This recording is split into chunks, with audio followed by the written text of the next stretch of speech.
کہ پیغمبر اسلام نے فرمایا اگر تمہیں بتا دیا جائے کہ اللہ نے اس آیت کے اندر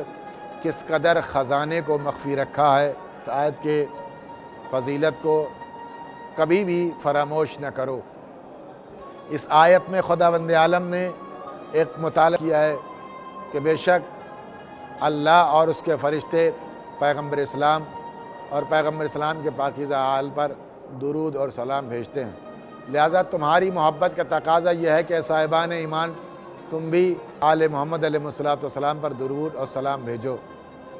پیغمبر اسلام اس آیت میں اہل بیت علیہ السلام کیسے مراد ہیں؟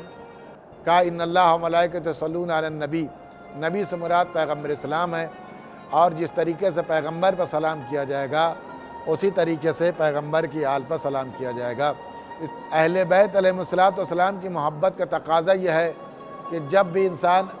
اہل بیت علیہ السلام کے پاک اسما، جن کو اسماء حسنہ کہا گیا ہے، ان کو اگر سنے یا ان کے سامنے سے گزرے تو بغیر درود کے انسان کو نہیں رہنا چاہیے۔